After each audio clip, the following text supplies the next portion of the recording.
kendala, sebagai problem itu akan kita perbaiki. Perbaikan itu nanti akan selalu kita ukur, gitu. Kita ukur dengan apa, gitu ya? Kita ukur ya dengan observasi tadi. Oke.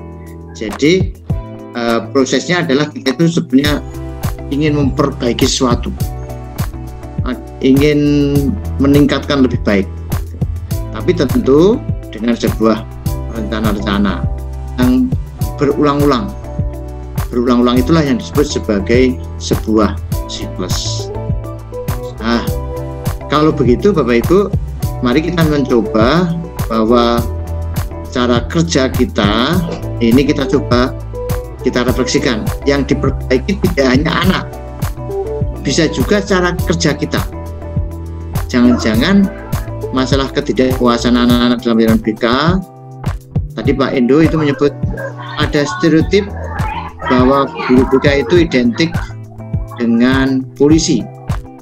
Jangan-jangan masalahnya bukan pada anak, bukan sikapnya anak stereotipnya, tapi ada sebab sebelumnya, yaitu cara kerja kita yang seperti polisi. Berarti kalau begitu yang dirubah apa ya Pak Endo? Anaknya atau gurunya? Gurunya. Oh gitu ya. Oke. Disitulah masalah itu harus lebih dulu diidentifikasi. Jadi tadi masalah yang nampak pada stereotip anak itu kita coba dulu, kita identifikasi. Apakah sebabnya pada guru? Karena guru selalu mensuarakan bahwa ayo nakal tak kirim yang BK, ya begitu ya. Itu stereotip itu tercipta karena guru kalau begitu. Atau yang kedua, guru BK sendiri memang selalu menjadi polisi di mana-mana, itu dengan tampilan itu ada sini, nah, misalnya gitu ya. Nah, berarti itu penyebabnya guru BK. Atau yang ketiga, anak-anak tidak mendapatkan informasi tentang profil guru BK yang murah senyum, yang baik hati, tidak sombong, dan seterusnya. Nah, berarti sumber-sumber yang banyak itu harus diidentifikasi apa yang menjadi sumber utamanya. Kalau misalnya tadi Pak Endo salah menentukan sumber masalahnya, akan terjadi kesalahan tindakan, gitu kan? Misalnya tadi dirumuskan masalahnya adalah anak yang diskriminatif pada guru BK itu karena guru, tiba-tiba gurunya diberi bimbingan dan seterusnya. Oh ternyata gurunya malah marah-marah ini. Karena bukan itu, ternyata sumbernya memang anak nggak pernah mendapatkan informasi tentang BK itu ternyata baik hati dan tidak sombong, murah senyum dan suka memberi. Lah itu disosialisasikan. Nah, jadi penentuan awal hasil refleksi kita itu harus didahului oleh sebuah observasi, gitu ya, itu dahuluan, agar kita nanti memberikan tindakan yang tepat. Kalau tepat, maka nanti akan terjadi perubahan itu, gitu. Nah, inilah ada porsi Bapak Ibu menentukan penyakit itu harus jelas. Kalau dalam dokter namanya ada prognosa, ada diagnosa. Kalau BK ya ada upaya untuk studi-studi pendahuluan itu tahu betul, lalu baru diberikan tindakan, gitu ya. Nah, ini Bapak Ibu. Lalu kalau sudah, maka Bapak Ibu harus memastikan anak-anak yang stereotip itu ternyata karena dia tidak paham tentang layanan BK. Maka apa rencana tindakannya? Sosialisasi layanan BK. Bagus, Bapak Ibu, berarti ada satu layanan yang namanya layanan orientasi. Oke, itulah sosialisasi, dan sosialisasinya ya buat yang dengan teknik yang betul-betul bahasanya Prof. Suharsi Marikunto itu yang baru, bahasanya itu Ryan gitu, Ryan itu mencobakan sesuatu yang baru yang nanti akan mampu mengatasi stereotip pada anak itu. Oke. Nah, lalu kalau sudah itu dilaksanakan, diapakan, Bapak Ibu? Observasi lagi, diobservasi. Apakah tindakan yang dilakukan itu terjadi perubahan apa tidak? Kalau terjadi perubahan, maka kita refleksi di sini. Apakah menurut Bapak Ibu sudah puas belum dengan hasil itu? Pak Edo misalnya melihat apakah masih ada stereotip itu pada anak-anak yang mendiskriminasikan kalau guru BK itu sebagai polisi. Kalau itu ternyata masih ada lagi, maka kita seperti jalur ini tadi, kita lakukan perbaikan gitu pada siklus yang kedua, tindakan kedua, terus sampai siklus ketiga dan seterusnya, sampai nanti ada sebuah kesimpulan tentang apa hasil dari tindakan kita itu. Oke, ya, ini Bapak Ibu yang akan kita lakukan adalah upaya perbaikan secara terus-menerus untuk layanan kita. Oke, ya, sampai di sini ada yang ingin menyampaikan sesuatu, Bapak Ibu?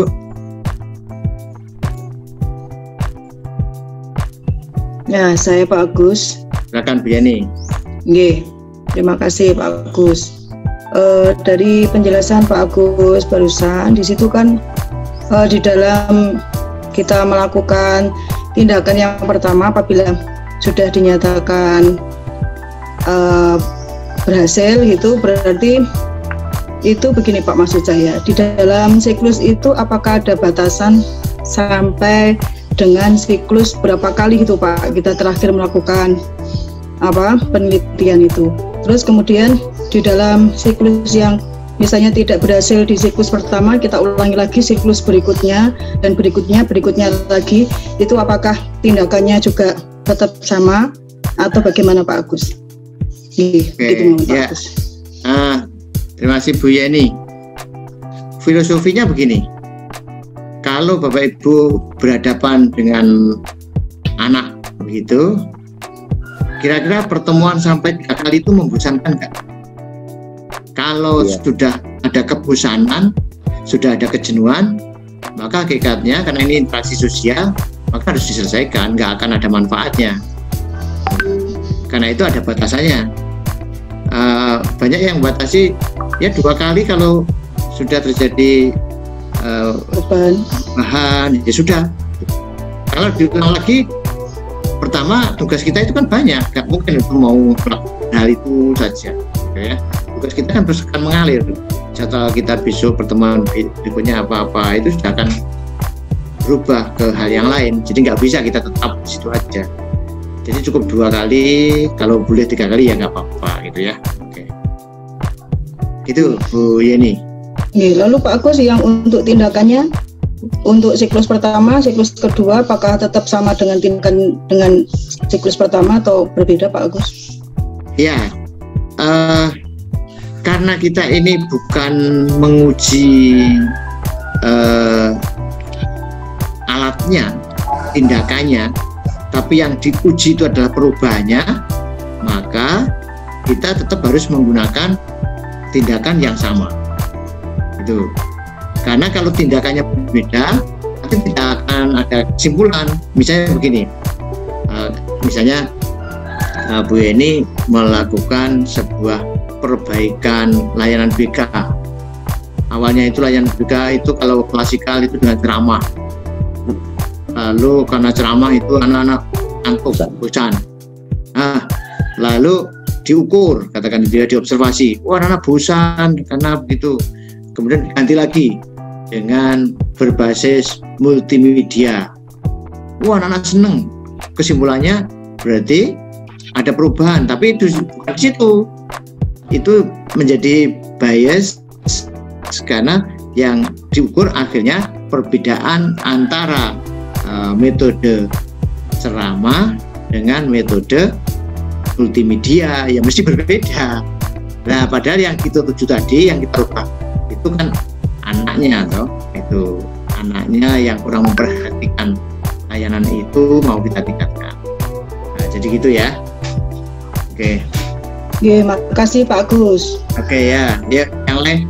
Ini kok Bu Wakil Sekretarisnya kok nggak ada kayaknya? Ada, Pak. Hah? Tanya Pak Agus. Oke, silakan. Oke, terima kasih Pak Agus. Saya pernah membaca dan mengikuti publikasi sebuah penelitian yang berjudul Konstruksi Ikhlas.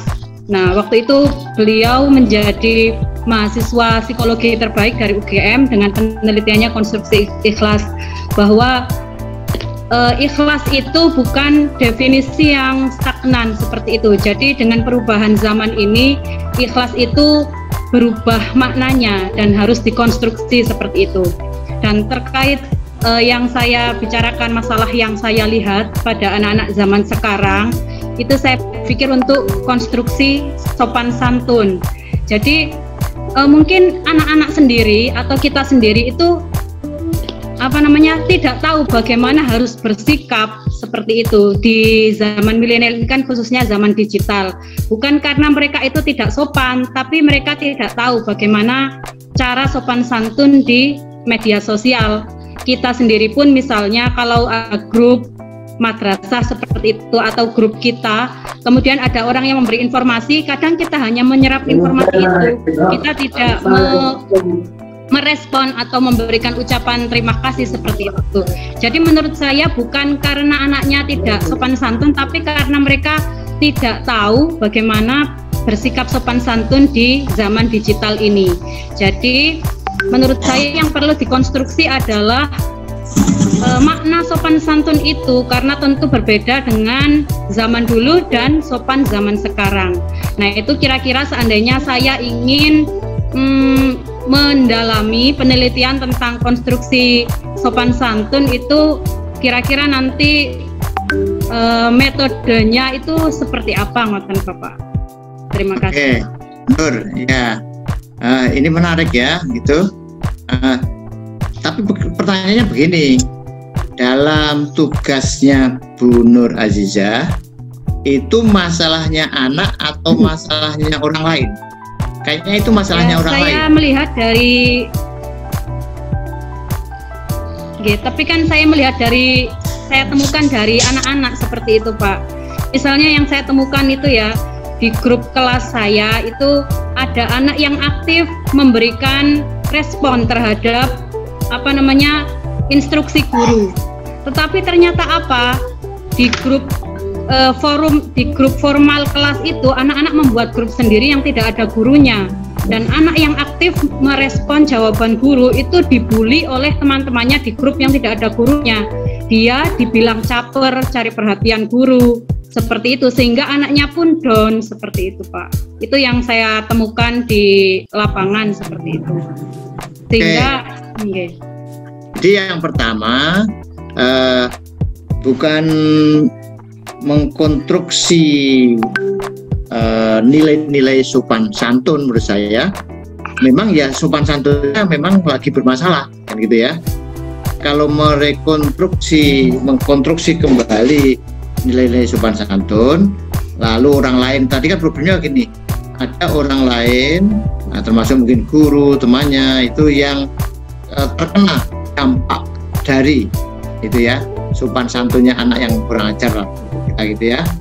Lalu mau diperbaiki, maka sebetulnya ada dua hal. Yang pertama sebetulnya kasus yang terjadi di madrasah itu lebih kepada anak-anak yang memang dia secara nilai-nilai sopan santun dia tidak punya dengan cara membuli tadi. Itu. Jadi tidak perlu merekonstruksi nilai-nilainya, sudah jelas kok nilainya. Buktinya kalau temannya dibully itu kan mesti nggak nyaman, down dan seterusnya itu. Karena itu nilai-nilainya nggak usah direkonstruksi gitu. Tapi anak-anak yang suka membuli tadi itu yang justru harus diperbaiki. Itu. Kalau merekonstruksi nilai itu artinya mencoba agar orang lain itu memahami bahwa gitu itu biasa, nggak usah gumun gitu ya, nggak usah merasa terbuli kalau ada anak-anak yang seperti itu gitu. Nah, jadi saran saya Bu Nur, tetap masalahnya adalah bagaimana mengatasi anak-anak yang suka membuli di media sosial. Oke. Sehingga nanti tidak ada lagi korban-korban berikutnya. Nah gitu Bu Nur, itu menarik itu. Oke, terima kasih Pak. Ya, masih ada lagi Bapak Ibu?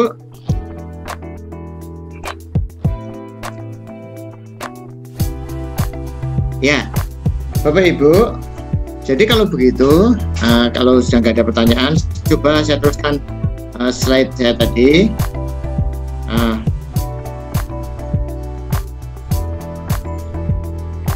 Kalau kita sudah mempunyai hal-hal apa yang memang harus diperhatikan dan harus ditingkatkan itu sudah ada pada diri kita, maka kita akan mencoba merancang, ya, merancang dengan cara kerja tadi, melakukan rencana-rencana tindakan kita seperti itu. Oke, untuk itu Bapak Ibu, saya minta nanti masing-masing gitu bisa mencoba masalah yang tadi dicoba sudah dimunculkan tadi, itu ditulis masalahnya apa gitu ya. Masalah tadi Bu Nur itu lebih kepada bulinya di media sosial gitu, yang itu mengganggu anak-anak, bahkan sampai ada korban bully itu anak-anak menjadi down. Alternatifnya misalnya lagi apa? Misalnya dengan sebuah layanan apa gitu, sebagai terapinya. Inilah tindakan Bapak Ibu. Nah, karena itu tentu Bapak Ibu kalau sudah harus mampu merumuskan di antara sekian banyak masalah-masalah itu, kita fokus saja kepada sebuah rumusan masalah, yaitu pertama bagaimana gitu ya, bagaimana mengatasi bullying anak-anak menggunakan, misalnya tadi tindakannya adalah bimbingan apa gitu ya, bimbingan kelompok misalnya gitu pada siswa kelas 7 di Tulungagung itu misalnya gitu, MTSN 1 Tulungagung misalnya begitu gitu. Nah, ini menjadi fokus kita. Yang kedua adalah tidak hanya bagaimana, tapi yang kedua adalah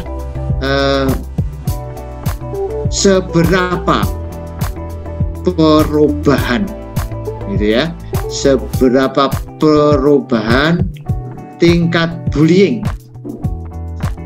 setelah dilaksanakan tindakan tadi gitu ya.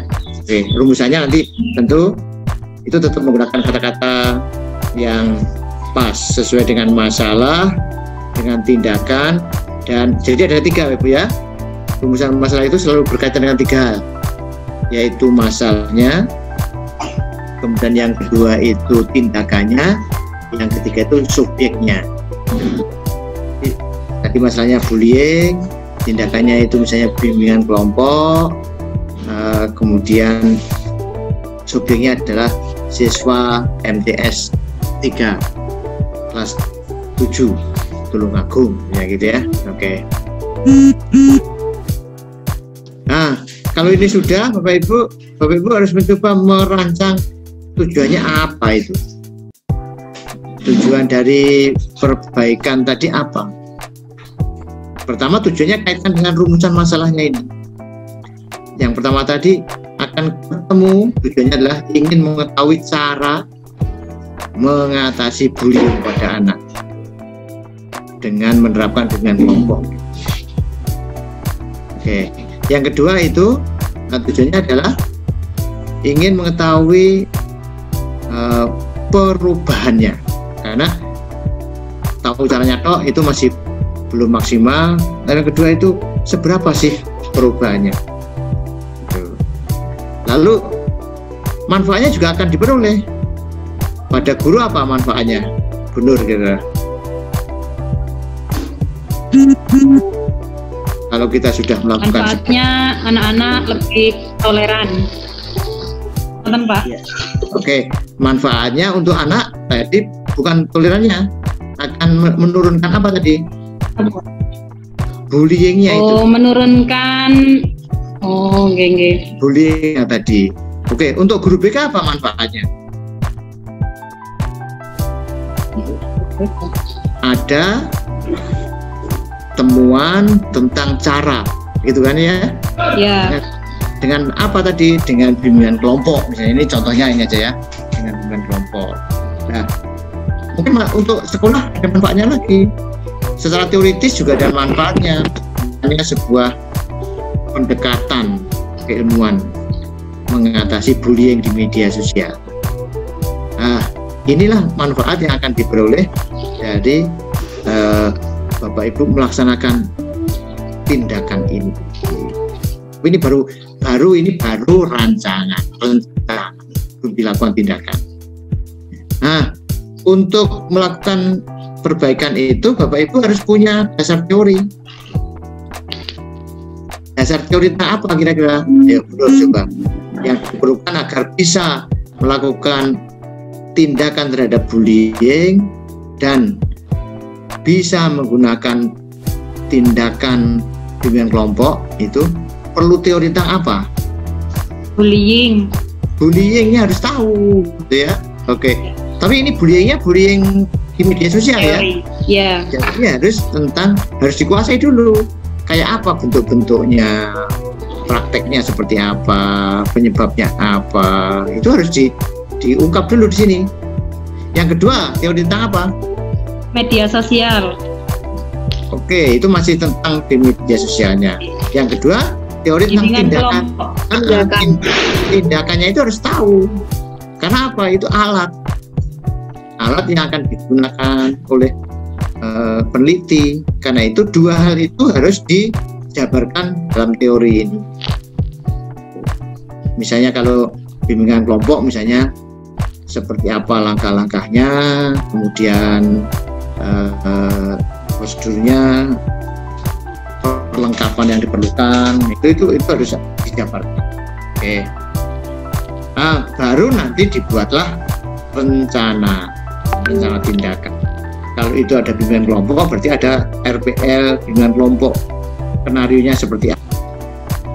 Skenario itu akan menggambarkan tahapan-tahapan dari menghubungi dulu mereka, membentuk kelompok, melakukan pertemuan baik sinkronus maupun asinkronus maupun face to face begitu. Mungkin ada forum mediasi, terus itu ada rencananya. Oke. Nah, tapi rencana tindakan ini jangan terlalu banyak karena tugas Bapak Ibu ini sebenarnya kan terus berlangsung ya, tidak mandek di situ. Karena itu di situ ada rencana tindakan itu sesuai dengan siklus yang direncanakan. Yang berikutnya di ini Bapak Ibu, mengapa kok perlu instrumen observasi? Agar terukur, Pak. Tindakan-tindakan yang akan Bapak Ibu lakukan itu karena ini penelitian, maka harus ada datanya, dan instrumen itu digunakan, disiapkan untuk mengamati seberapa gitu ya, seberapa perubahan-perubahan yang terjadi pada tindakan itu terhadap objek yang diberikan tindakan. Oke, itu hakikatnya seperti itu. Oke, sampai sini mungkin ada diskusi. Silakan Bapak Ibu.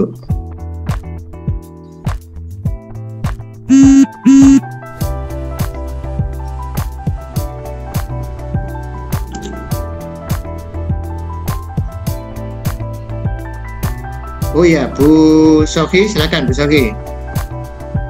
Panjenengan saya izin bertanya Pak, yang terkait tadi kan Pak Agus memberikan contoh kalau misalkan tindakan yang terkait contoh masalahnya tadi kan bullying. Kalau misalkan mau memberikan tindakan boleh berupa layanan bimbingan. Sedangkan ini mungkin saya yang perlu diluruskan atau bagaimana?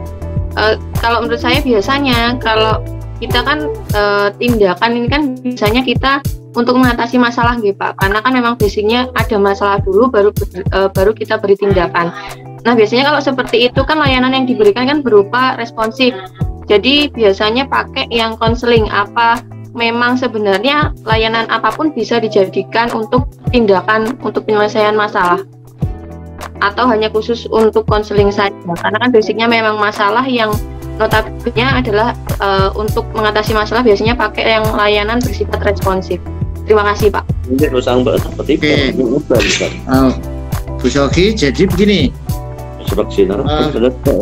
tindakan itu sebagai bahasa lain itu obat gitu ya, obat. Kalau ada penyakit gitu ya, berikan obat. Hakikat dari obat tentu obat yang secara teoritis itu juga ada landasannya. Maksudnya apa? Maksudnya bahwa memang secara ilmiah obat itu bisa digunakan, ada manfaatnya sesuai dan sebagainya. Oke, kembali kepada tadi contoh tadi dalam kasusnya yang disampaikan oleh Bu Nur tadi, bullying itu yang itu ada sekumpulan anak, katakan begitu ya, saya nggak tahu, yang tahu nanti Nur itu ya, sekumpulan anak itu membuli temannya yang aktif. Berarti kalau sekumpulan anak berarti ada kelompok ya. Kalau kelompok maka pertanyaannya apakah mau dilaksanakan dengan konseling apa gitu ya, konseling kelompok boleh, dengan pendekatan kelompok boleh gitu, atau itu bimbingan kelompok, nah gitu ya, walaupun konteksnya berbeda ya. Ini masalah kok masih bimbingan, nah gitu lah, itu kan bersolih begitu. Nah, kalau sudah masalah ya mestinya konseling, silakan gitu ya, konseling silakan. Oke, nah ini jadi manfaatkan gitu ya, sesuatu bisa terapi tertentu, jadi tidak harus konseling juga, tidak harus bimbingan juga, bisa dengan terapi apa gitu ya. Bapak Ibu bisa menggunakan, kalau cocok misalnya dengan belajar membuat aplikasi misalnya, bisa aja gitu ya, anak-anak biar nggak membuli saja, dialihkan perhatiannya dengan latihan membuat aplikasi. Mereka itu kan kelebihan energi sehingga dia membuli gitu ya, sehingga justru ada terapi yang lain gitu Bu Sofi, apapun boleh. Iya Pak, terima kasih Pak. Ya, oke. Karena itu tentu temukan dulu sebabnya. Membuli tadi apa sebabnya, jangan tiba-tiba kita salahkan anaknya itu, ternyata sebabnya bukan itu gitu ya. Membulinya karena mereka itu, maaf, mereka itu anak-anak yang kebetulan itu saingan mau memperebutkan hatinya si anak tadi ya, si anak yang itu jadilah membuli. Tapi karena ini ada media masalah pendekatan ke guru, lalu bahasanya lain lagi lah. Disitulah harus ada identifikasi sebetulnya yang menjadi sebab masalah itu apa. Kita tidak boleh nanti keliru memberikan vaksin, ternyata bukan vaksin, bukan corona ini ya, ternyata DB masa kadung di vaksin corona awalnya ternyata DB. Nah, itu Bu benar ya. Oke, sampai sini masih ada lagi?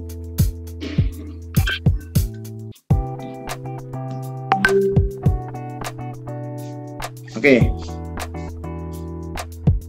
saya lanjut Bapak Ibu. Enggak ada. Sebentar Pak.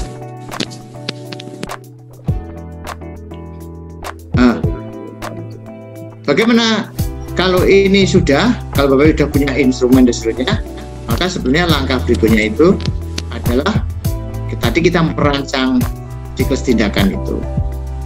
Merancang siklus tindakan itu sebenarnya juga merancang tadi seperti yang saya gambarkan tadi, berupa RPL-nya boleh gitu, yang nanti akan Bapak Ibu gunakan untuk memperbaiki itu. Berupa RPL seperti apa itu, kalau terapi ya terapi yang seperti apa, kalau obat ya obat yang seperti apa begitu. Kalau ini sudah, maka sebenarnya Bapak Ibu ini sudah berada di lingkup penelitian tindakan, sampai nanti instrumennya juga sudah ada. Instrumennya kemarin sudah Bapak Ibu latihan, instrumen penelitian penilaian itu sebenarnya juga instrumen, tapi ini sesuaikan dengan apa? Dengan objek yang diteliti. Jadi kalau tadi Bu Nur itu tentang bullying, maka ya instrumennya tentang bullying gitu. Karena yang dirubah adalah tentang bullyingnya. Mengolah datanya gampang saja. Seberapa perubahan yang dilakukan, yang terjadi, maka itu adalah hakikat dari sebuah hasil penelitian. Tetap kok ini awalnya 50 yang suka bully dilakukan setelah berkali-kali juga tetap 50, ya nggak apa-apa, Ibu nggak usah khawatir, ini kok ada perubahan, nggak usah dipaksa-paksa lalu dibuat data-data palsu, maka itu justru tidak boleh. Jadi kita terima apa datanya itu dan kita berikan semacam analisis mengapa itu terjadi. Oke, itu langkah-langkah kita untuk membuat nanti karya tulis. Kalau ini ditulis Bapak Ibu yang bisa membuat karya tulis seperti itu, nanti Bapak Ibu akan menghasilkan beberapa hal ya. Kalau itu bisakah menjadi artikel?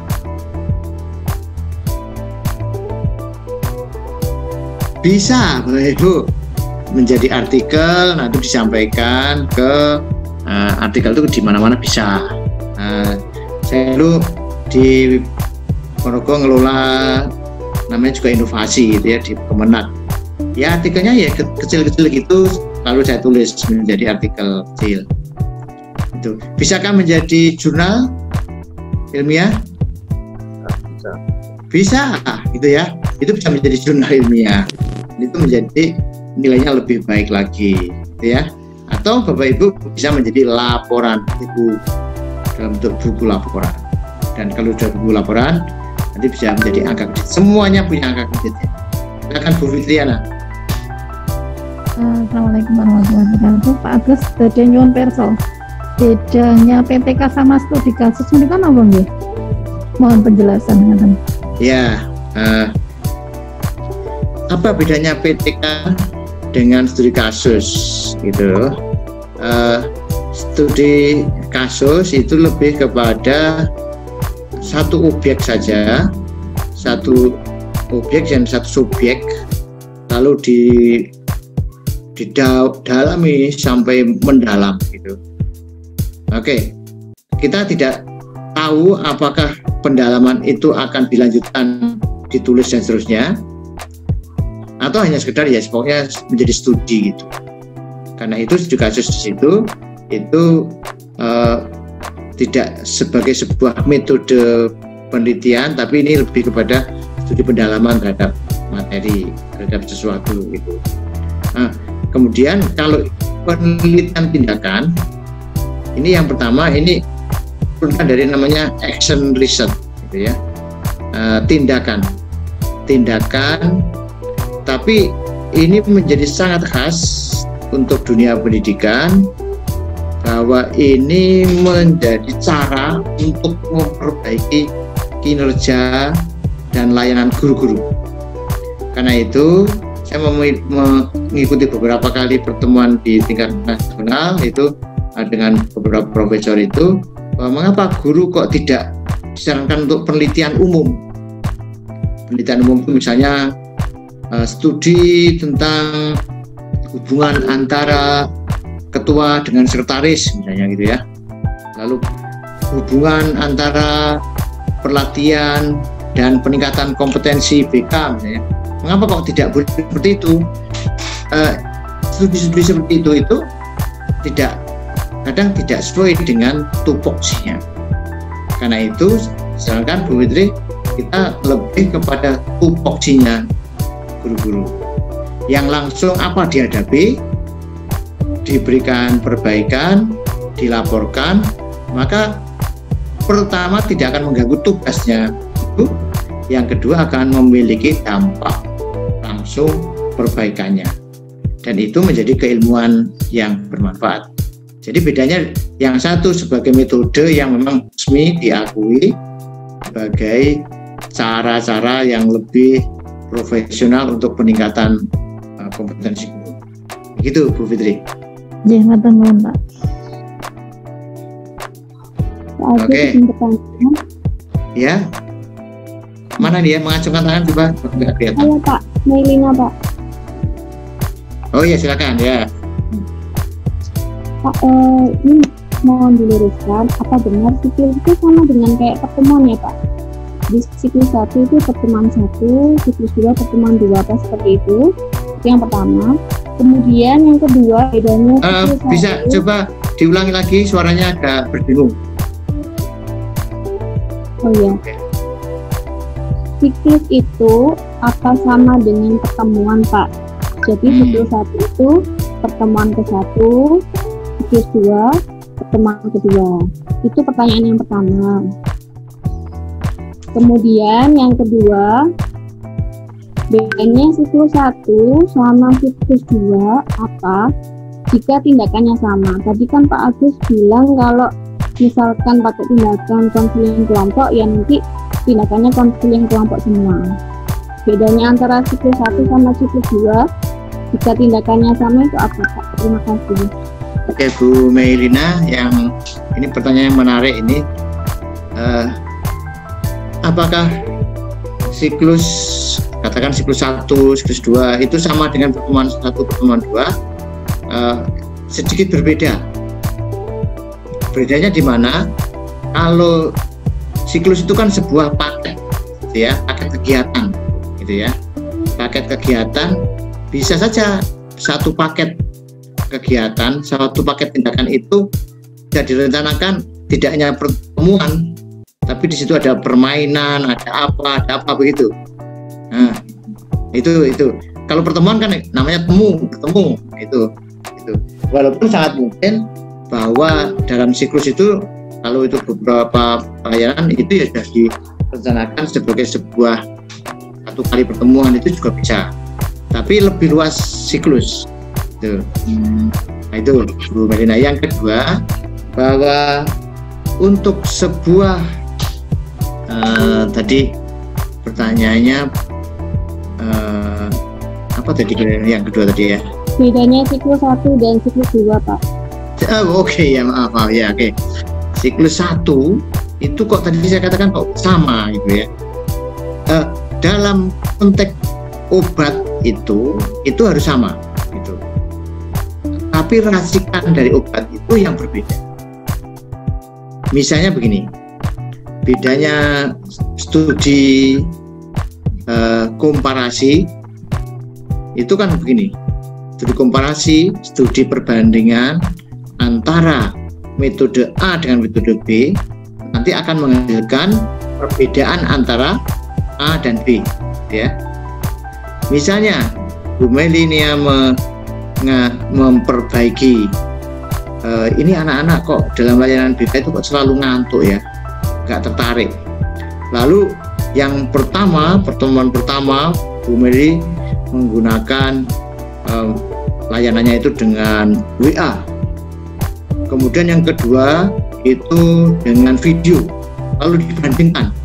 Karena berbeda tadi, yang pertama dengan WA itu kan ya namanya hanya tulisan, itu anak bosen. Lalu yang kedua itu dengan video, wah lebih atraktif gitu. Lalu hasilnya terjadi peningkatan. Maka itu tidak bisa dikatakan bahwa peningkatannya karena apa? Karena anak itu berubah. Karena berubahnya karena apa? Justru karena medianya itu. Sehingga untuk siklus yang pertama dan kedua itu tetap harus istiqomah dengan tindakan yang sejak awal diyakini sebagai tindakan itu. Kalau berbeda nanti kan kesimpulannya bias, ya kan? Misalnya tadi yang pertama dengan WA, yang kedua dengan video, lalu terjadi hasilnya meningkat. Tapi ternyata yang meningkat bukan itunya, ternyata karena memang metodenya berbeda. Jadi tetap harus sama. Lalu kalau sama gimana? Ya untuk mengujinya tentu dengan misalnya penyempurnaan pelaksanaan dari layanannya itu sehingga nanti kesimpulannya akan utuh, kesimpulannya tetap sama. Perubahan minat terhadap BK itu karena ini gitu ya, setelah melalui siklus yang pertama, yang kedua dan seterusnya. Itu Bu Maylina ya. Terima kasih, Pak. Oke. Ya. Bapak Ibu, kayaknya udah semangat ini ya. Oke, Guru BK Jawa Timur. Kita sama empati. Alhamdulillah. Oke ya Bapak Ibu, alhamdulillah kita masih empati, kerjasama, aktif. Ya, oke. Ya. Jadi gampangnya seperti itu. Iming-iming saya nanti Bapak Ibu yang bisa nulis gitu ya, menjadi artikel dan dikirim ke Balai Diklat, Jurnal Inovasi, nanti dimuat di sana gitu ya. Tapi dimulai dulu dari Bapak Ibu mencoba menulis, meneliti dulu gitu ya tentang fenomena kebikaan-nya. Oke. Kalau tidak ada, silakan Bapak Ibu sekarang kembali bisa ke layar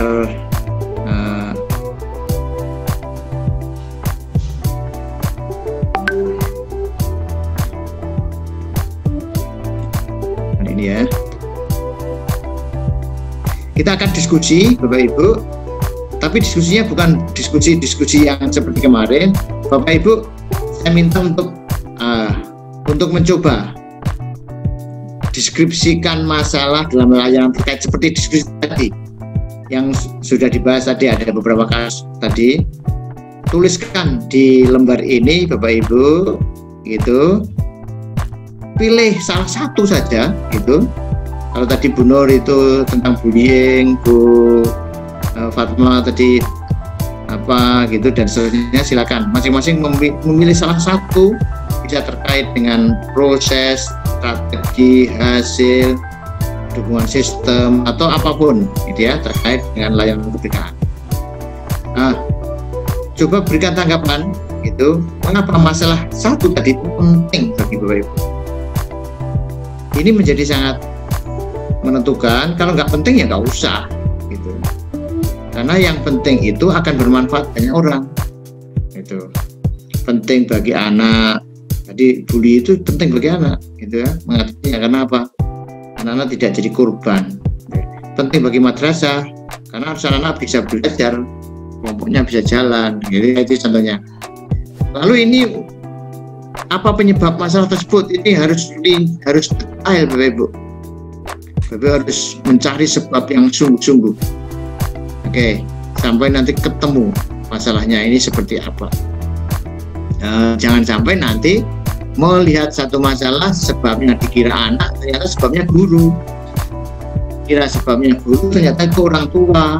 gitu ya. Tadi misalnya Pak Musrianto atau siapa tadi itu Pak Musriono, anak-anak nggak bisa belajar karena nggak punya kuota, itu masalahnya anak atau masalahnya orang tua? Orang tua. Nah, kalau masalahnya orang tua ya nggak usah ditangani, nggak bisa Pak Misri. Gimana Bapak mau memberikan pulsa? Kan nggak bisa toh? Ya, tanganilah masalah yang memang di wilayah kita gitu. Nah, jadi kalau anak-anak nggak tanggung jawab mengumpulkan tugas BK itu masalahnya apa sebabnya? Harus ditemukan masalah yang menjadi wilayah kita. Karena mentalitas anak yang misalnya bisa tanggung jawab, oke. Tapi temukan dulu apakah betul itu.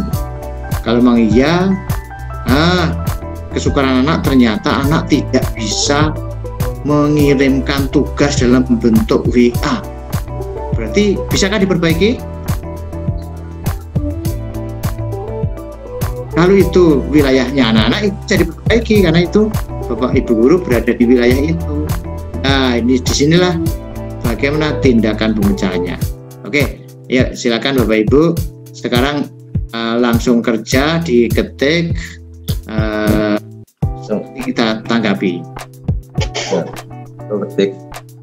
Oke, apa sudah diunduh tugas itu?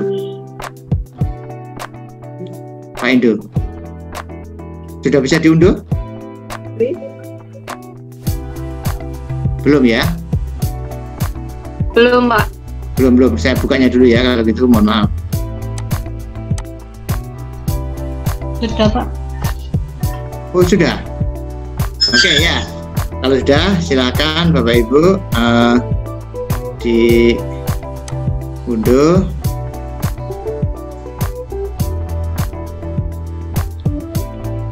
Bukan. Ini loh, sebentar. Ini nggak kelihatan ya. Sebentar.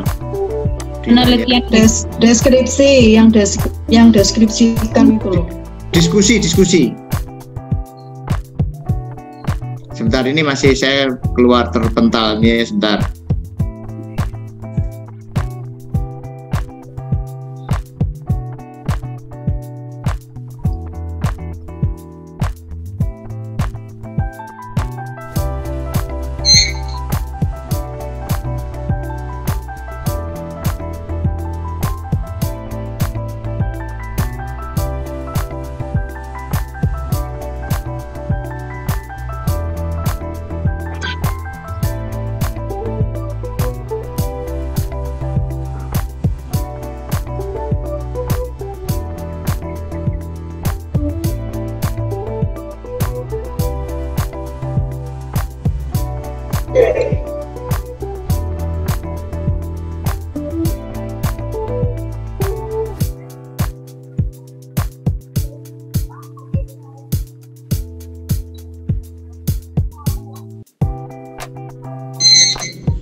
Sebentar Bapak Ibu ya, kayaknya masih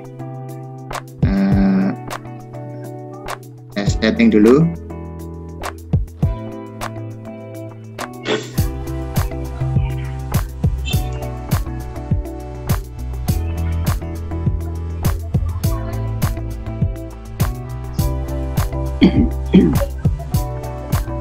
Ya, materi sudah bisa dilihat Bapak Ibu.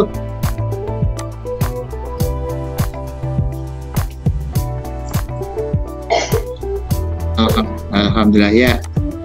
Nah, Bapak Ibu, kita di refleksi diri ini ada kelihatan? Oke. Ya, coba sekarang Pak, sudah kelihatan. Memperbaiki BK tadi ya. Oke ya, Bapak Ibu silakan format yang seperti tadi itu diisi sendiri-sendiri Bapak Ibu. Kita nggak diskusi ke teman, tapi Bapak Ibu merefleksi dirinya dengan mengisi itu. Kalau sudah, silakan di share di grup kita ini. Ya.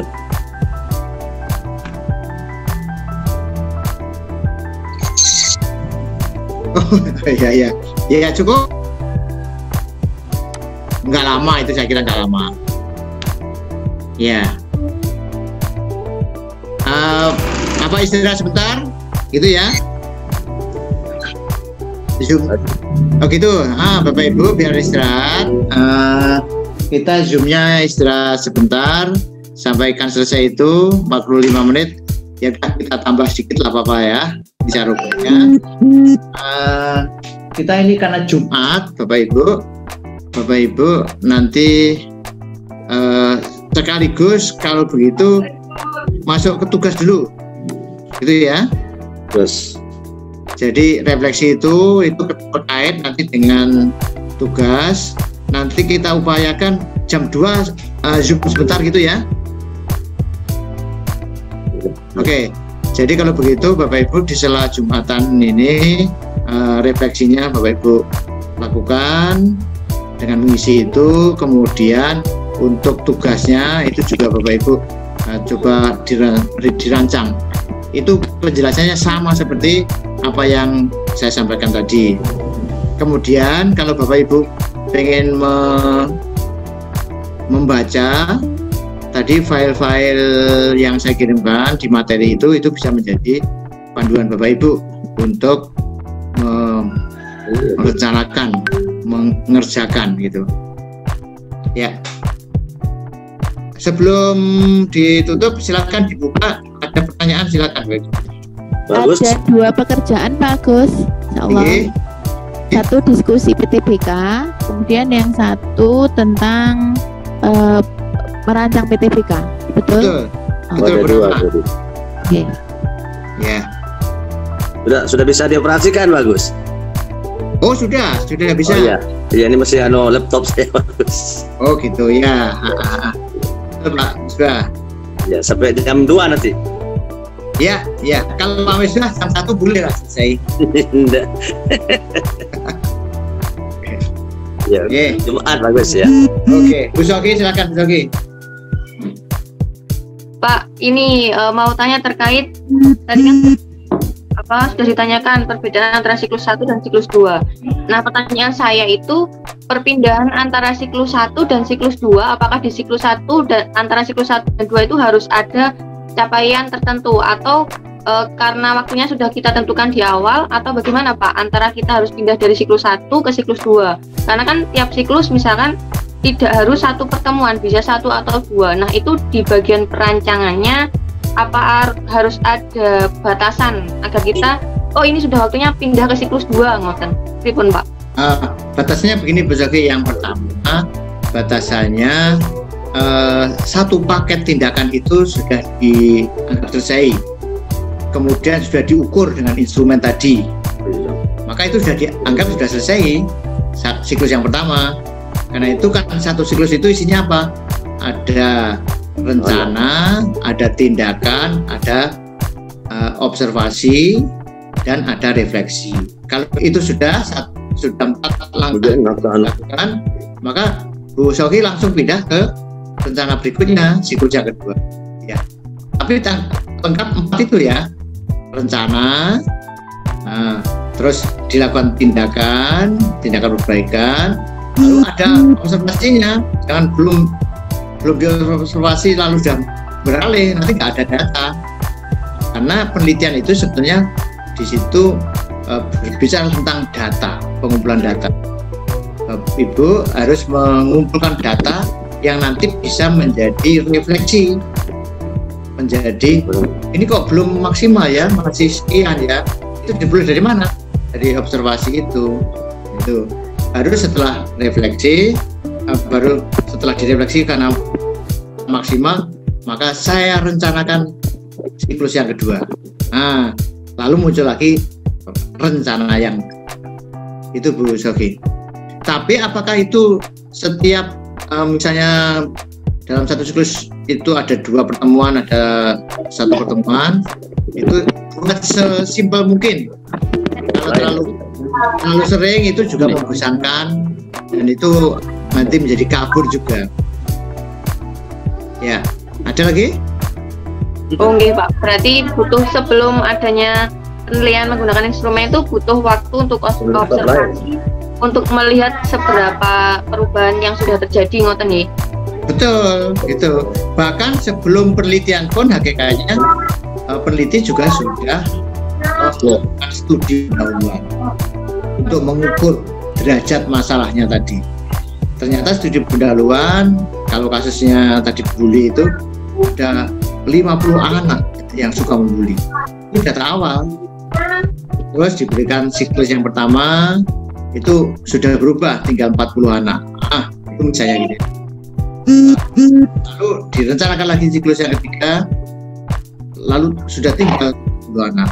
Gitu. Nah misalnya kan studi awal itu sudah menjadi data. Kalau dianggap bahwa dengan satu siklus saja sudah ada perubahan, sudah dianggap itu ya terus teorinya sudah diterapkan, maka sebenarnya bisa diakhiri. Cuma secara ilmiah tidak bisa disimpulkan. Mengapa? Tingkat reliabilitasnya itu tidak uji. Mengapa? Kok baru sekali ya? Sekali itu kan belum ada eviden bahwa ya jangan-jangan tadi hanya karena kebetulan saja gitu ya.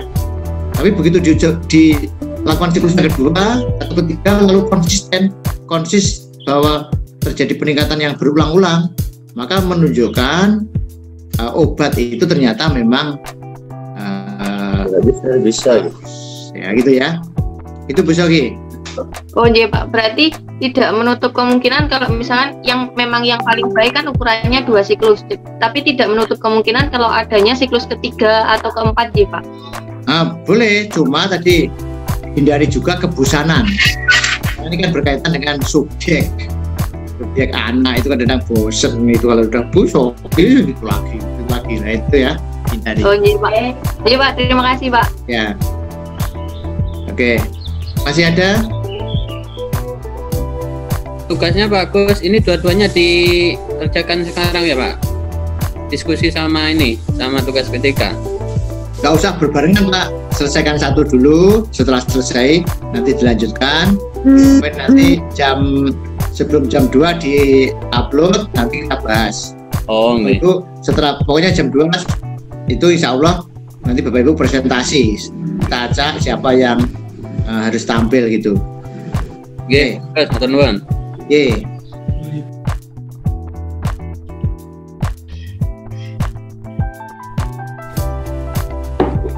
Oh, nggih Pak Agus. Pak Agus. Nggih, Tambahan sedikit mungkin tadi belum disampaikan Pak Agus bahwa seandainya jika ada di antara kami peserta Diklat PJJ ini yang ingin menulis artikel itu bisa dikirim kemana Pak Agus? Jadi biar lengkap gitu Pak. Ke Balai Diklat. Ya. Di alamatnya Pak, Klik aja nanti di itu saja Jurnal Inovasi Balai Diklat Keagamaan Surabaya. Nanti di situ udah ada alamatnya, itu alamat email loh ya. Jadi nggak usah dikirim dalam bentuk naskah, kirimnya file itu ya. Iya Pak, maksud saya gitu. Begini. Iya, terima kasih.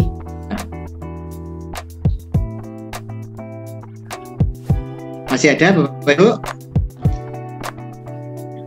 Pak Ketua? Apa bisa kita akhiri dulu untuk bekerja? Oke. Oh ya, saya rubahnya mohon maaf ya. Oh ya, saya rubahnya sampai jam 2 semua ya. Oke, terima kasih Bapak Ibu.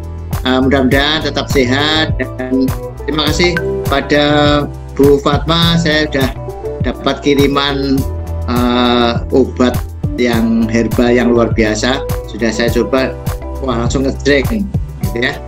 Mudah-mudahan menjadi amal soleh yang penuh dengan keberkahan di hari Jumat gitu ya. Oke, mari kita akhiri pertemuan hari ini dengan bacaan hamdalah.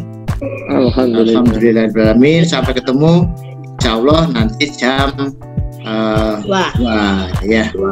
Okay. Masih ada masalah laptop saya bagus, tidak bisa dicas. Datang ke Pak Hafid itu dekat aja kok ya. Itu biar nanti diatasi. Bagus. Ya, siap. Bagus. Oke. Tadi saya sudah kirim tugas, tapi kok masih anu ya? Saya tadi malam mau kirim, tugasnya langsung hilang. Oh, nggak bisa.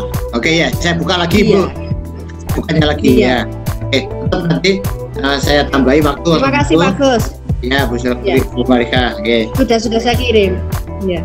Terima kasih, Pak Agus. Oke, sama-sama ya. Saya live dulu gitu ya. Silakan grupnya mau kerja, silakan. Iya. Oke. Assalamualaikum warahmatullahi wabarakatuh. Waalaikumsalam warahmatullahi wabarakatuh.